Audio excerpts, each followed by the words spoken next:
What is going on, everybody? I hope y'all having a blessed day. I hope the Lord is shining favor upon you all. And yeah, we back in the bathroom. We about to shave and everything. I shave every other day so I don't get any razor burns and stuff. I learned that from my dad, who's been in the military for about 25 years, serving for the Navy. So he taught me this trick so I don't get any razor burns. And as you could probably tell, like from the previous video or even the video, I still have razor burns. And that was just because I wasn't sticking consistent with the system. So, same thing, we're gonna shave and everything, but I wanted to talk to you a little bit about what I'm reading in Genesis again. And this was like chapter 18, the three visitors, right? I thought it was really cool because the three visitors was the angel of the Lord, two angels of the Lord, and the Lord himself. They showed up to Abraham's door, and how Abraham showed hospitality. You know, think about it in the sense of like, if somebody walks up to your house, some random strangers at night, are you gonna be friendly to them? Are you trying to rob me right now? And so I wrote down here, Abraham showed a lot of hospitality, but he also followed what he did. So what he did was he welcomed the strangers first, even bowed to them. How many people you know that bow to you, or you bow to people when you're welcoming them? That's like the ultimate sign of hospitality, an ultimate sign of really that's like, I'm here, thank you for your just being here, I appreciate you. Second, he offered them rest and food. Now, are you gonna, I was questioning myself, like, am I gonna offer somebody, a random person, rest and food if I don't know, like I don't know them, I don't know who sent them, I don't know what their agenda is. Like I'm a glass half full type of guy. Like I got questions. So he offered them food and rest. And then third, he served them generously, meaning he was getting the fresh bread for the visitors. He was doing it all. And then he stood by them waiting to serve them by a tree. And I thought that was so cool because, you know, usually if we're in a situation where it's like, all right, I'll give you food, I'll give you water, but then I'm gone, like I'm out of your life, like. But no, he pressed in and he got to serve him even more. And I thought about it, like, what relationships do you have that you just gotta press in a little bit more, whether it's with the Lord or with the relationships with the man of, okay, I met this person at church yesterday, talked to them, but I didn't get their number, or I didn't ask them about their salvation story. So different ways, how can you press in your life? And so that's one thing I noticed about that chapter first and foremost. But we about to add this layer of cream to our face, and we gonna apply it. So it's gonna be a thick coat. Obviously we ain't got too much hair down there, so we don't have to worry about it growing back too much. We're shaving too hard. It's more of just a light shave. Keep the razor burns at bay. So we're just gonna coat it up to the sideburns and then coat it down. This time I'll make sure I don't leave any spots left, because last time I had like this little spot I had to get back, go back to. So rinse this off. And so it's crazy, right? Now to add on, so the Lord promised Sarah, which is Abraham's wife, a son, but it's been like a couple years, y'all.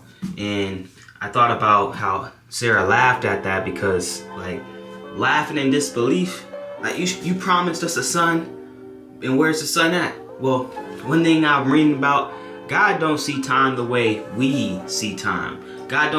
He don't think about the same time as we're like, hey, you promised a son, you promised a blessing, I expect it to be here at least in the next couple of months, in this season of my life. That's how we think of time. Like it should be around a couple seasons.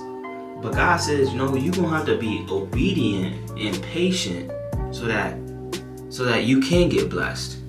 And the more you be disobedient, the more you just push that blessing further and further out. And now that gap is so big, and you're literally saying, God, no, you did me wrong, and you arguing with him, but he said you weren't being obedient. And so I found that kind of hysterical that Sarah laughed in disbelief. But first, Adam laughed. He did a little chuckle. Read it up in that chapter, y'all. He did a little chuckle. And so the next thing I said was in chapter 18, verse 14. He said, "Is anything too hard for the Lord?"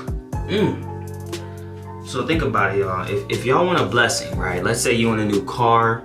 Let's say you want, you're praying for for the ladies out there, a husband. For the men out there, a wife that's, aligned with the Lord. If you're praying to have kids, if you're praying for a new home or better association, whatever you're praying for, just know that nothing is too difficult for the Lord. The Lord can always provide. The Lord provides for us daily. I mean, just waking up, filling your lungs with Jesus, with Yahweh, that's a blessing in itself.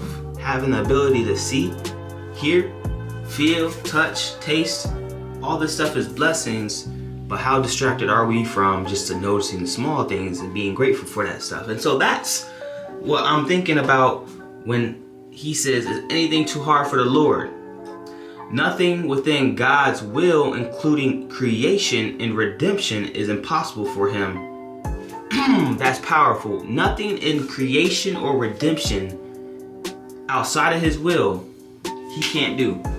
So think about how he sent Jesus later on down in the Bible to go save all of us sinners souls, so that we can be in heaven with the Lord and Jesus. Think about how there was nothing too impossible for him. And so if you saying that, hey, I just want a car. I just want a brand new car that doesn't have any problems, that is fine, that will last me a long time. That's nothing. That's nothing. God's going to provide for you if you continue to pray for it and be obedient in that. So pray for some more stuff. Pray for the people in China that can't really practice their religion, or in Asia that can't really openly practice Christianity. Pray for those things. Pray continuously. And so that's a power within the Lord that we serve. And in creation, he can create any opportunity that you want.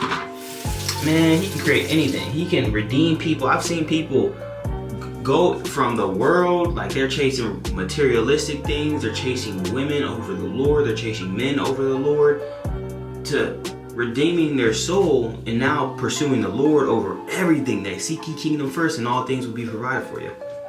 And so I thought that was really interesting. And so here we're using a Harry's blade. I really enjoy these Harry's blade. I know it's not automatic. It's what we got. I enjoy it doing manually. And we didn't get all the way up to the side, which I want to get up to the side here, just like that. Afterwards, we're gonna hop in the shower, because man, y'all boy, I don't really like getting my hair cut, just because it was a thing in my culture where it's like, you need to be lined up, you need to be shaped up every single week. Well, listen, I usually have a hat on anyways. But the one thing that is unacceptable is the hair in the back, I will say. Looking like I got a rat tail in the back. But I like the Harry's because it's just a clean shave. You do one shave and then you wipe it off. Alright, next one. Next note I've written down was, man is chosen to be the head of the house and to be led by the Lord and do what is just. Now, to go into depth with that, but first go into width, right? The head of the home. A home is way different than an apartment. You see, an apartment, you can still be a head of an apartment, but let me just give you some altitude. So, head of a home, you gotta take care of the bills, you gotta take care of the air, you gotta take care of the water, electricity, you gotta take care of all these responsibilities. When the things go wrong, you gotta repair them, you gotta pay people to repair them. When the house is chaotic, it's up to you, it's on your shoulders. And the woman, she came from our ribs, so she's here to help me. But not everything she needs to bear a burden. So like if things at work are going wrong, or a aroused state where you just want to rise up, you know what I mean? You don't have to put that anger or that fiery emotion stir onto your help me. She's not supposed to help you through your emotions. Now she can, but that's why the Lord intercedes. He's above our emotions. He helps us work through our emotions and our human state. But that's why we got to put the Lord above everything in our life. And that's why I believe God says men is the head of the home, because we have an ability to do that. I'm not saying that women can't do that. I've seen God-fearing women. My mother is one of them. But I've seen my father day in, day out show up in what he needs to do. Day in, he doesn't let his emotions get to him. He doesn't let his words get to him. He knows that he got to do this. He's going to do it. And that's the power of something that the Lord has bestowed upon us in walking in your anointing. But you're the head of the home. So if the kid's being bad, you better decide who's going to discipline him, right?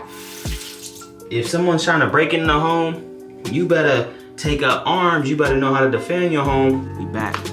So I'm out of the shower. Just put on some quick clothes. But I wanted to say this real quick, y'all. The enemy tries to narrow you in a box and hit you with labels all the time. The world's really good at that. They say, oh, you're a sinner, so you need to just keep on sinning. Oh, you have high blood pressure. Oh, you'll just always have high blood pressure. Oh, you're lazy. Oh, you'll always be lazy. But the grace of our God, the Lord, sovereign Lord, He gives us territory to grow. Growth in territory. That's why that verse that I tagged last time, it says, we are like the branches to the vine. The ones that are attached, we grow. We produce. When God prunes us, He's pruning us so that we can keep on growing. We all have faults, but the blessing about it is God gives us grace when we get new territory. We don't have to be the old self going into new ground. I encourage you all to don't live by labels. Don't live by what other people are saying to you. Live more about how you can live by the fruits of the Spirit and the gifts of the Spirit, and living those out actively. People can put, labels, but you speak words into your life, and that's what the living Word of God helps you do. So with that being said, guys, I hope God's shining favor upon you all. Love you. If you haven't, like, subscribe, and leave me feedback. I love comments, talking to the community, and God bless.